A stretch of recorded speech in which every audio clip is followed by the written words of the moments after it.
Not a single gray in there. They got a trick for that. They got a trick for that.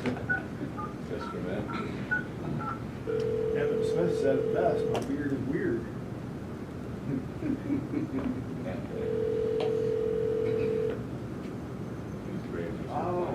Oh, yeah. What, are you living under a rock? Cincinnati. How do you like that? Super cool. It's cool. I mean, Hi, good morning, this is Joe. Hi, Jill. Earl's is done. You won't be awake by 9:30? Oh, you're old. Well, you certainly act like I see the ward kids doing Rutgers.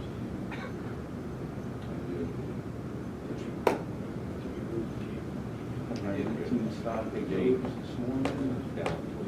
He was recently. I made my son. He got like a, yeah, red shirt from all the sports because of. No. Oh, here's Townsend here. How are you? Living the dream. Okay. Because he wasn't in school. I can't remember the years.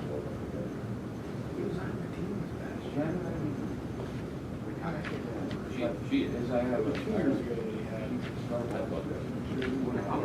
She retired. 9 months, 9 months out of the other summer. How you doing? Hi, Ryan. Good. I'm doing great. Yeah, you do. where, Ryan? Sounds like spring here. Welcome to my world. Yeah. Yeah, I get it. Morning. Good morning. Are you any less busy with less judges? No. I wouldn't be so. In fact, it's like they just, it's like stuck on classes they chose, so I can't cover Portland or Oklahoma. I got to see you on the snow day. I was. Which is great. They were very happy that you were taking it Yeah, out. there's no- Apparently you haven't done that very much. I haven't done it all during the week. Yep, I have a call into AU. I was running for this morning. I want to see if there's one more. Of course not. This is a this particular one, so.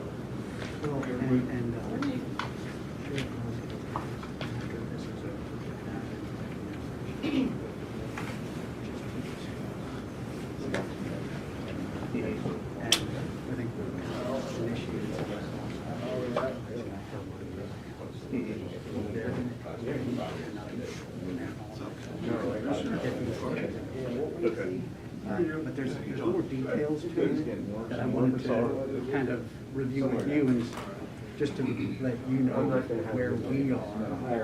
Because really, I can't ever.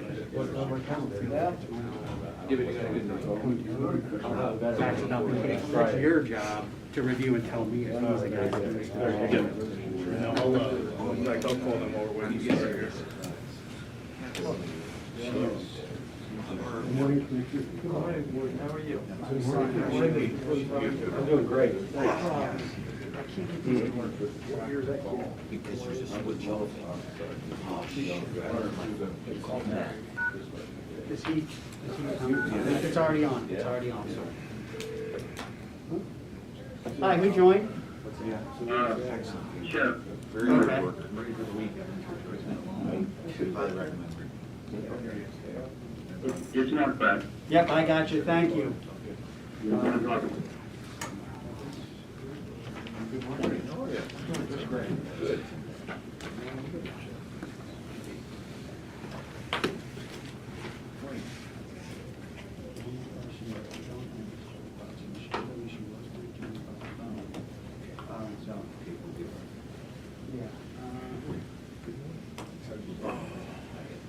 You said you think Matt knows how to turn it? Yeah, there's a switch somewhere. But I left my phone upstairs. Can you call Matt? No, it's on. I have to go call Matt.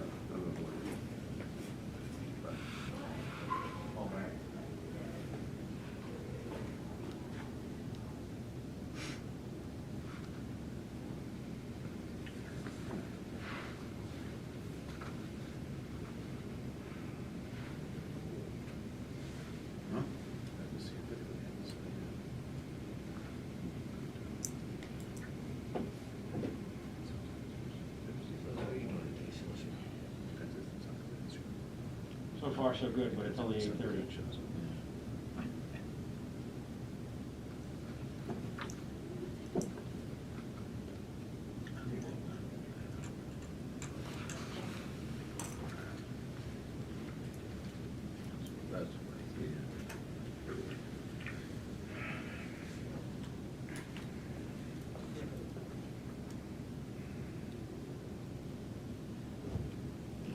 Give the judge another minute and then we'll.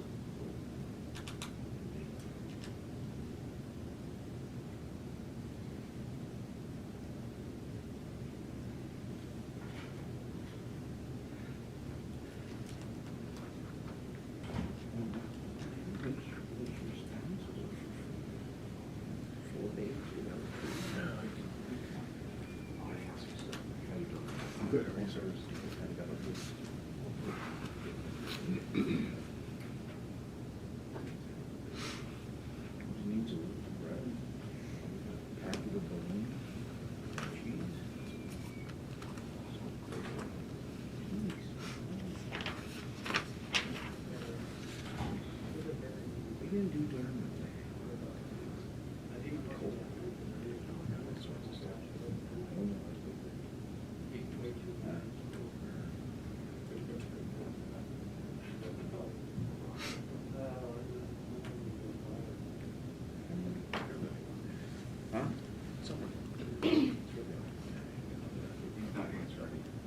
Everything's lit.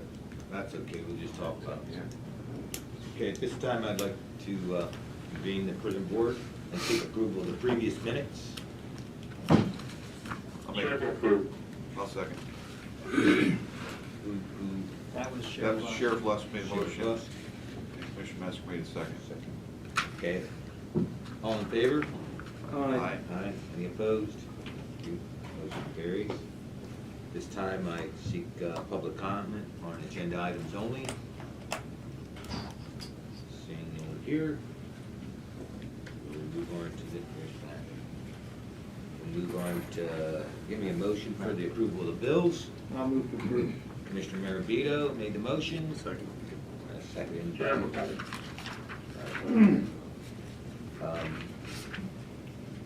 Any questions? Okay, all in favor? Aye. Any Aye. approved? That motion carries. Okay, at this time, we'll seek a motion for personnel actions. Thank you, Commissioner. We were seeking the following personnel action approvals. Christopher Dries, George Goulian, Devon Selden, Howard Price, and Kevin Thomas.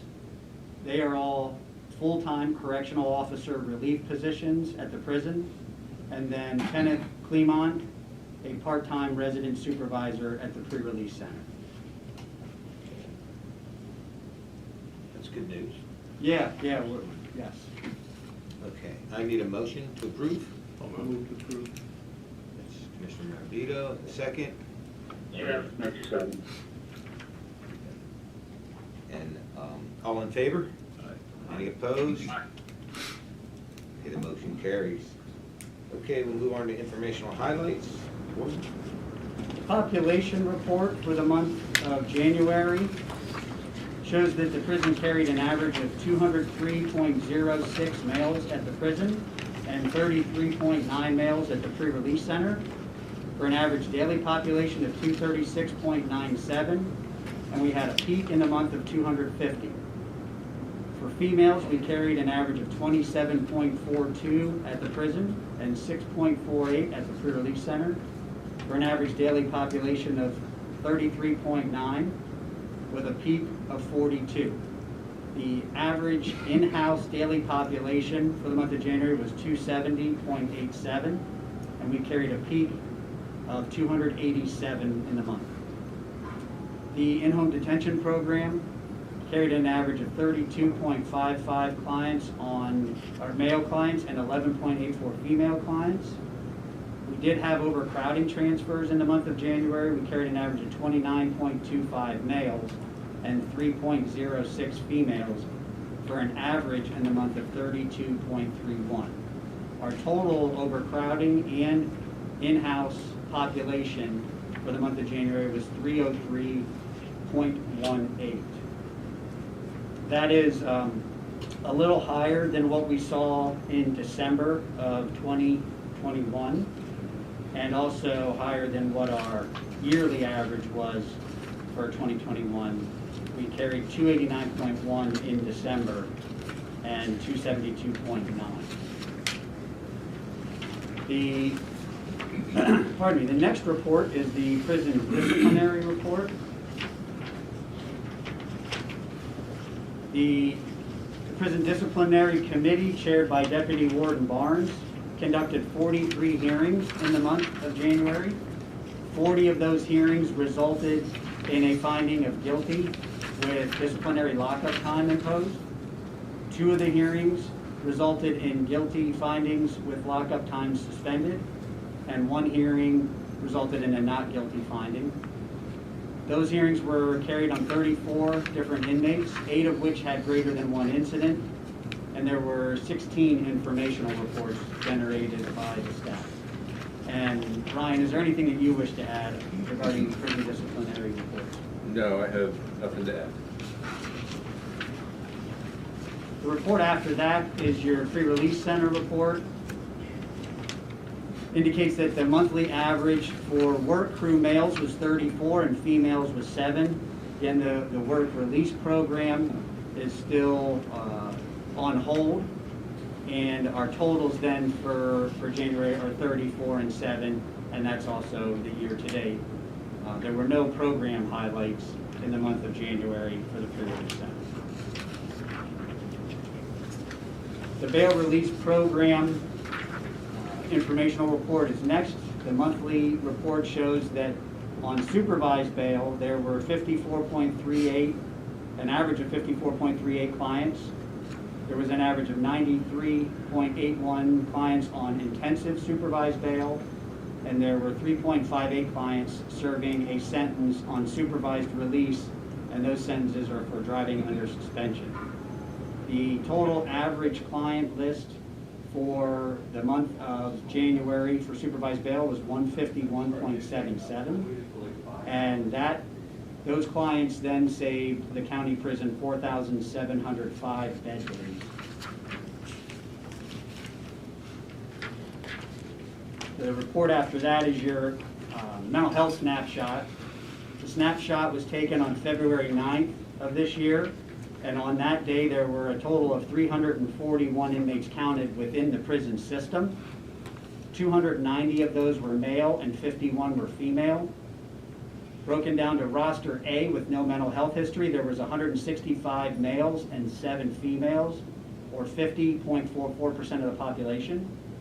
Under roster B with past mental health history but no active symptoms within the last year, there were 51 males and 10 females, or 17.89% of that population. Under roster C with some current mental health issues, there were 71 males and 33 females, or 30.5% of the population.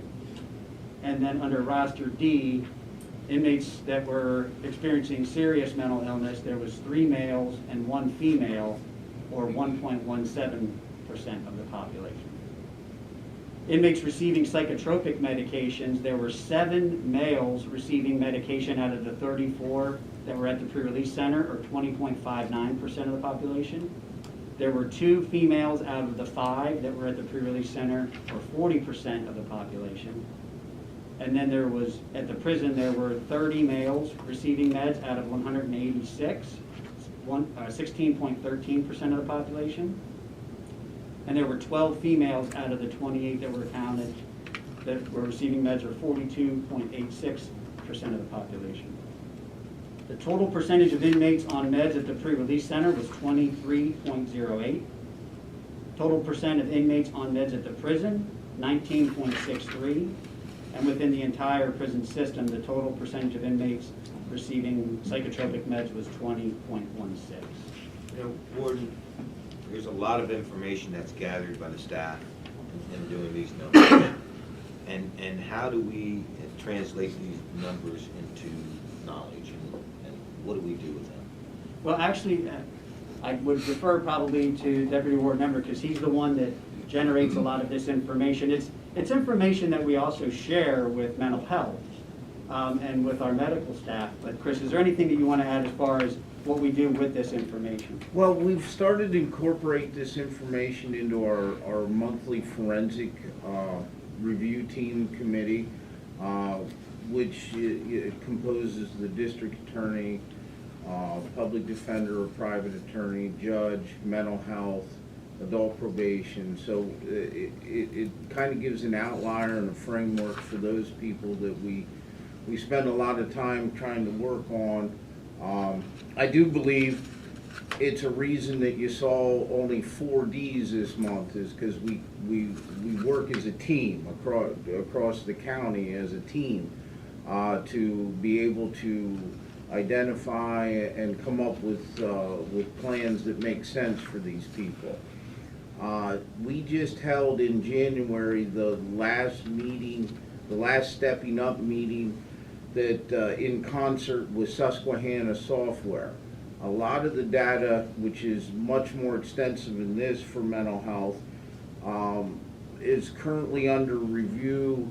We gave it to Dr. Carrie Richmond for some review and some ideas. She has some feedback. So now we are getting into, we got all the mechanisms to capture the data. What are the plans moving forward to basically answer your question. So I hope by the end of the year we're a lot further along. You know, we use a lot of this data the minute an inmate is committed to the prison for housing, for security, for referrals to mental health. So those are the inside things that this data is very important for. But now with consult with Lycoming College and some other places, we're looking to be able to translate it, you know, because ultimately this data can help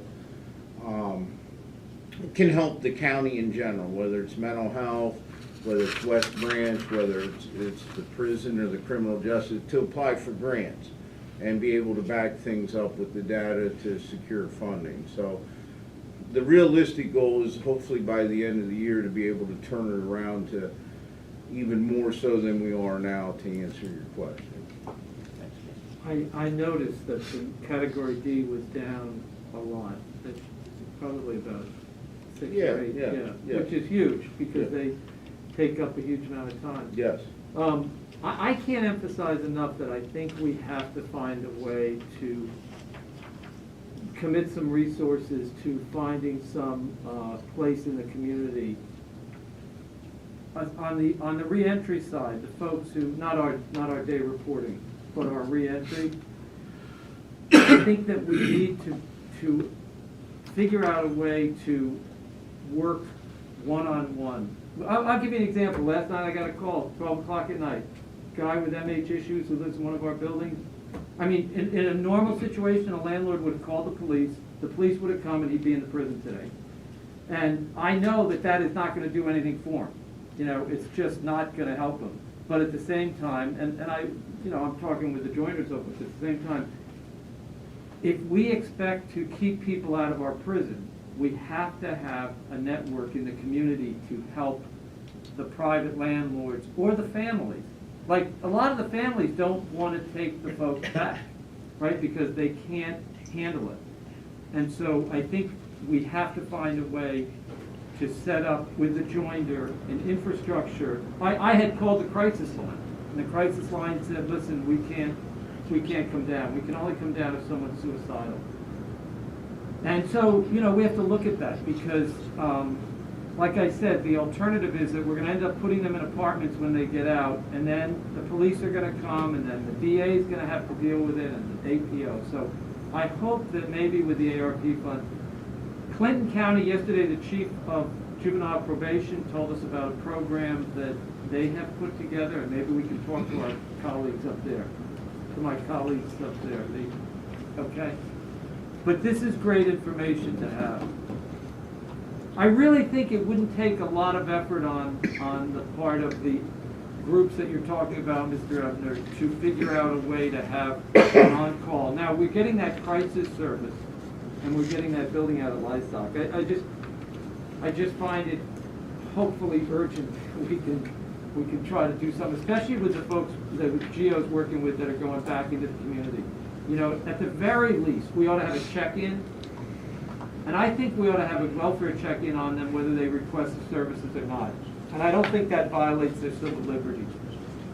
You know, the example I'm thinking of is the person whose meds went south on him, and he ended up back in our prison on a serious charge. So anyway, I said my piece. And to add to that, I think there is some renewed,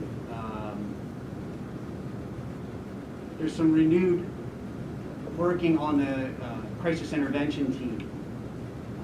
That was something that was started, and I believe we'll see with some of the new administration in some of the local police departments, we'll see an effort to get the crisis intervention teams back up and running. And that's the sole purpose of that, is to try to divert people with mental illness from going to jail in situations like you're speaking of last night.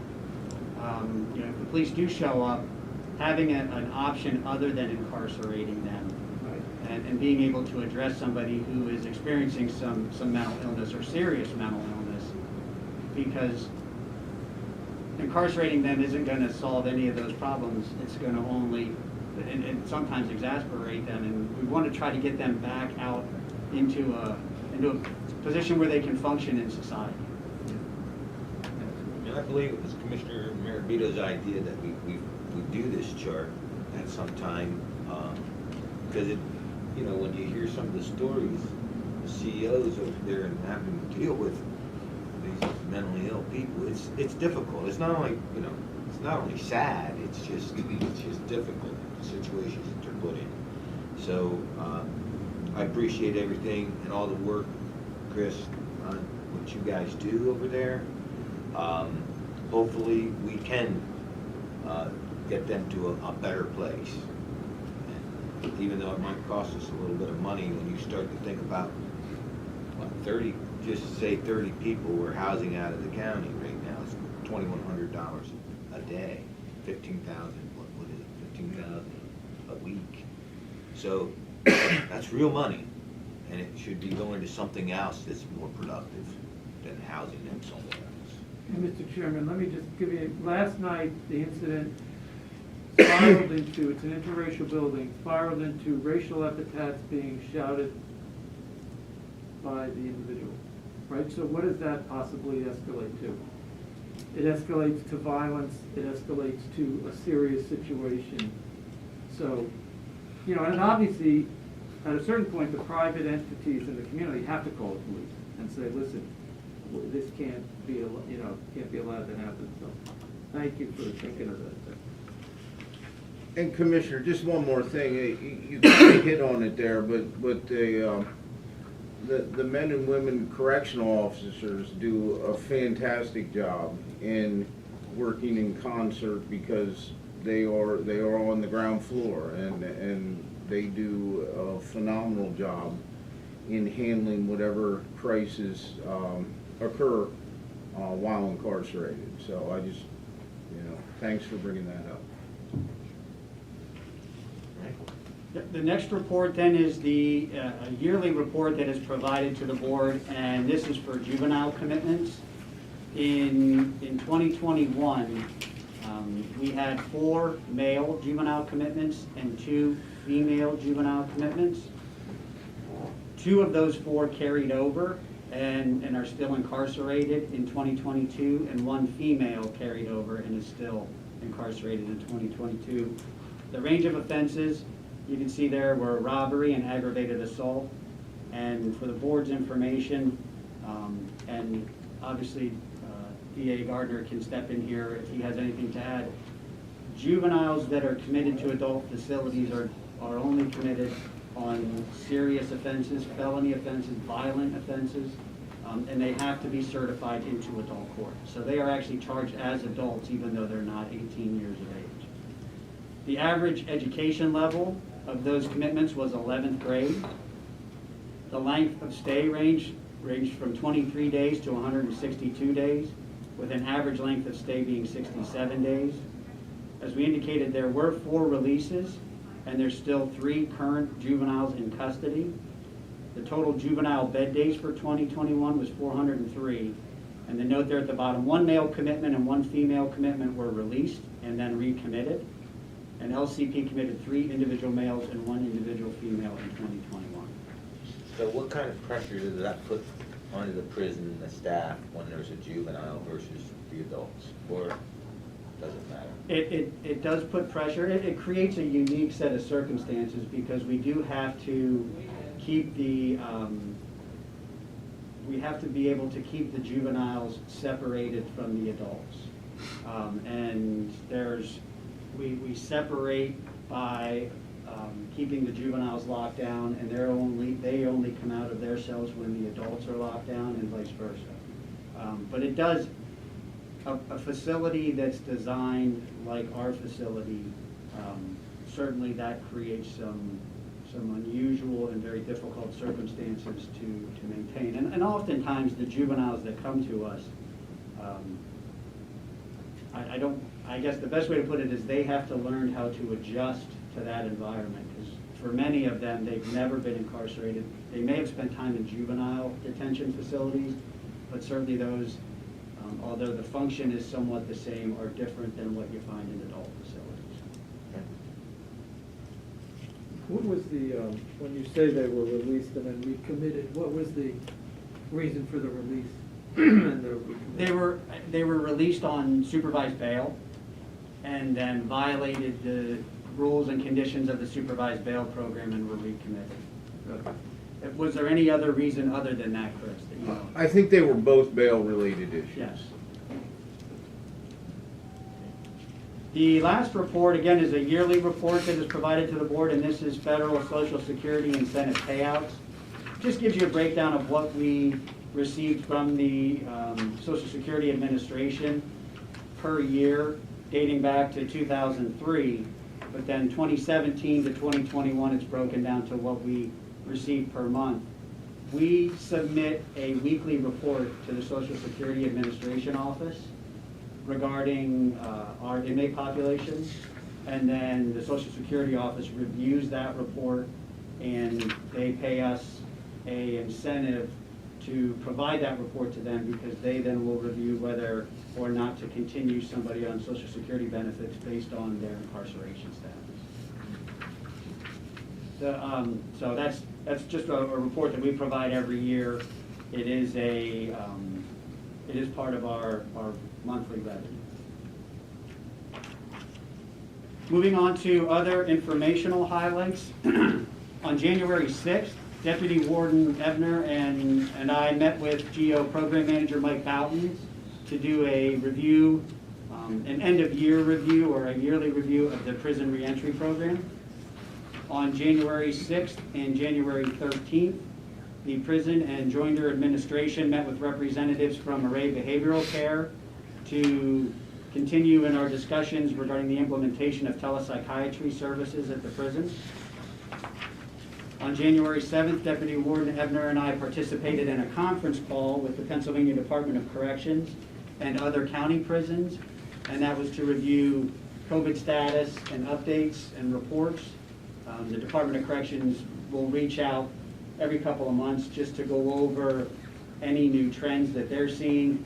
And specifically, in January, this conference call was to address the fact that the Department of Corrections was experiencing an outbreak of COVID, and they actually had to shut down any transfers of inmates to the Department of Corrections for 2 weeks. They postponed them, I shouldn't say, because we had a planned trip to move inmates to the Department of Corrections. That trip got moved down 2 weeks in order to accommodate that, because they had seen an outbreak. On January 20th, Deputy Warden Ebner and I participated in a mental health roundtable discussion, which was also attended by the commissioners and mental health and other representatives. I believe President Judge Butts was there. On January 27th, Deputy Warden Ebner, Deputy Warden Barnes, PRC Manager Thompson, and I met with the new Director of Human Resources, Jessica Seagraves. We provided her with tours of both the prison and the pre-release center. And I can say from a prison system standpoint, Jessica has been an extremely helpful person, and her department's doing a fantastic job with helping us just to specifically address our staffing shortages right now. So I'm very encouraged by her taking over the Human Resources Department, and looking forward to the future of working with her. And on January 31st, PRC Manager Thompson, Deputy Warden Ebner, and Deputy Warden Barnes and I met with representatives from the Pennsylvania Department of Corrections, specifically the Bureau of Community Corrections.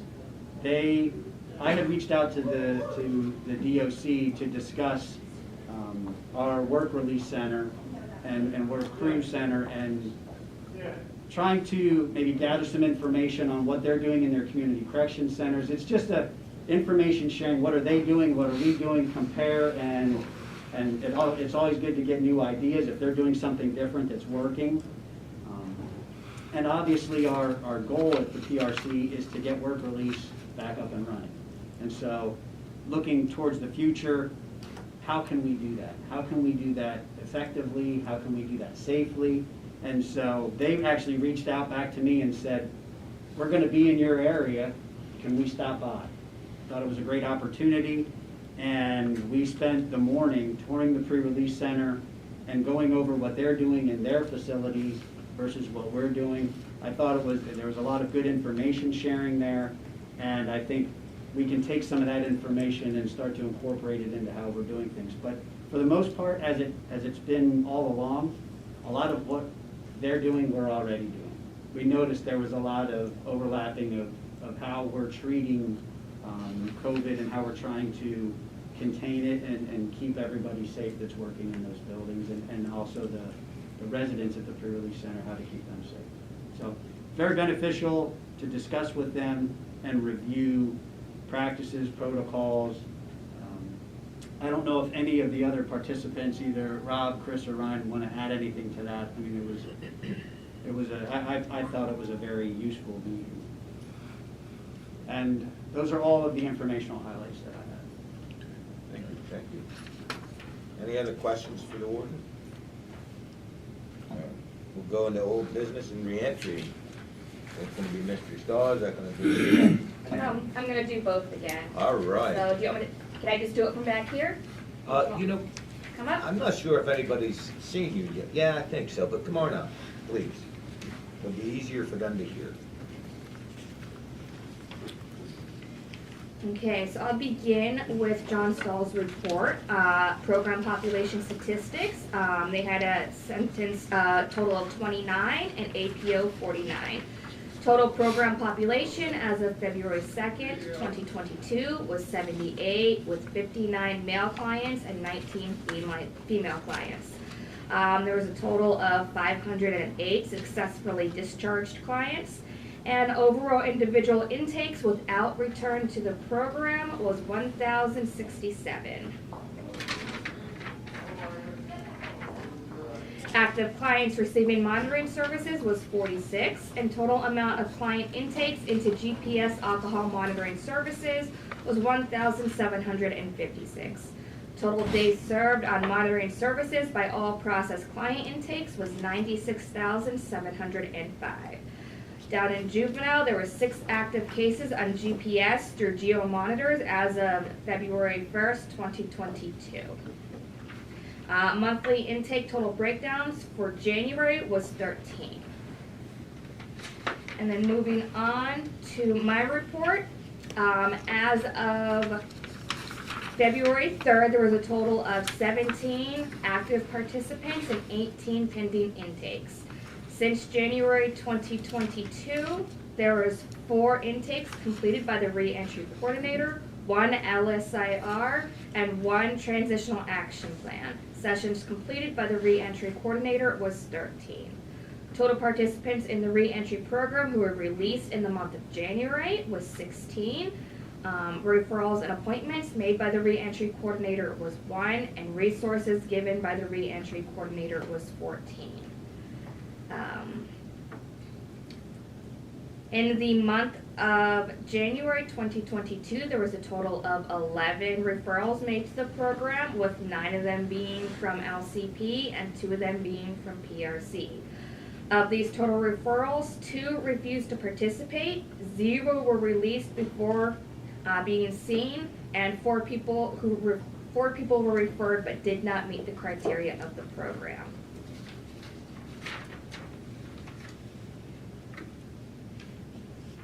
Currently, the referrals broke down by sentence. Probation violation was 2, max out was 4, new cases were 4, domestics was 1. There were 0 contempts and 0 pretrials.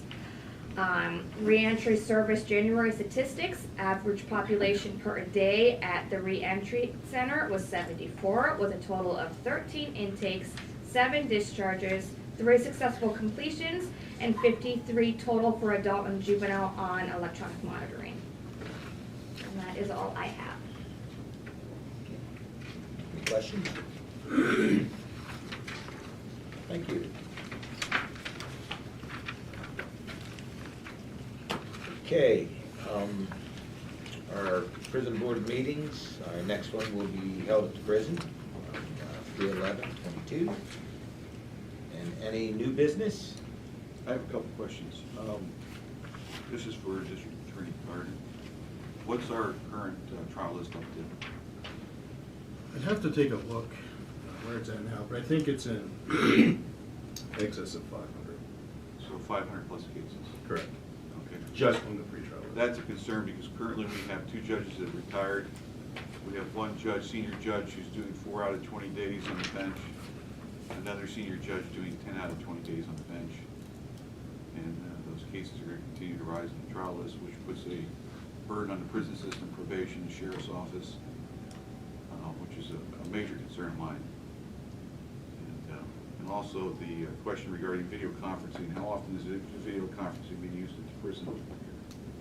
We have three machines now we can do conferencing hearing. We have a schedule that we use Monday through Friday from the beginning of the business day to the end of the business day. So the more we use that, the less we have to transport clients, less chance of COVID, less burden on the sheriff's department, and people transporting the inmates. Yeah, that's getting regular use every day, Monday through Friday. Okay. Would it help to have another machine or conference room? Or no? At this point, probably not. Okay. And the other challenge we have is we don't have a place to put it. Okay. So it is being utilized? Yeah, we actually have 2 units out at the pre-release center right now that we're using also. Awesome. And it puts more burden on your office too, with these cases piling up. Correct. Yeah, thank you. Okay. All right. Any public comment? Any on that? No. Okay. Then we will adjourn, but we are going to go to an executive session. We will not need to return here. And I think, is the sheriff the only board member on the line? Or did Judge Butts? She's not joining, she's watching. Oh, okay, so the sheriff's the only one on the line. We'll reconvene with you, Sheriff, here in a minute. Are you going to stay on the line? Yes, yep, you stay on the line. Well, And we're gonna go over it, yeah. Can we stay in here for executive session? No. Oh, because of, Okay, Warden? they Yes, have to call back in, right? he does not. Warden, make sure Chief Spiegel goes over because I'll have him discuss part of that security issue. Yeah, he heard that. Okay, thank you. Thank you. Yep. So, I think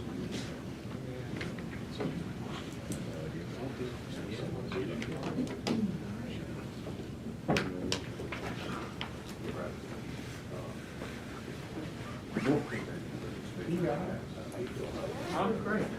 Hey, I'm into my meat though. Yeah.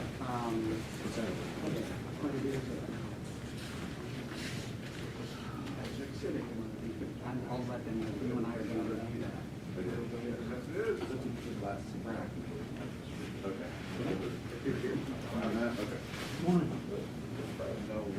We're not needed. executive session. It's just about, Monday, Wednesday, Friday. I think it has to do with the transport. What I mean,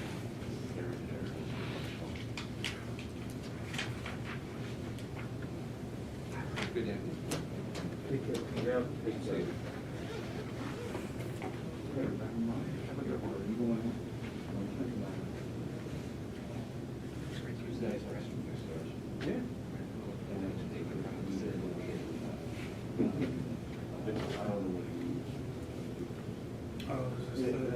This is the last one, this is the last one that we go on.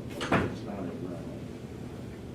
They're a lease, it's not a lease, so it's the last one, so, but where does it play from?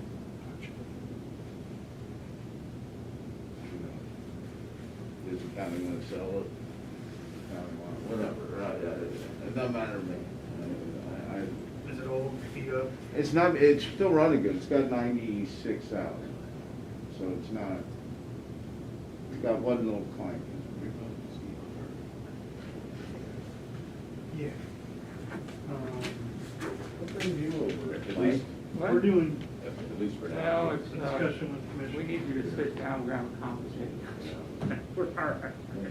Hey, Ryan. Yeah, no, Ryan, Yes. there's, just so you're available, you can come into the executive session. It's more or less to discuss Okay. staffing. Yep. The initial. Brad? I don't know that, yeah, I mean, Okay. not necessarily, I don't think, unless you really want to. No.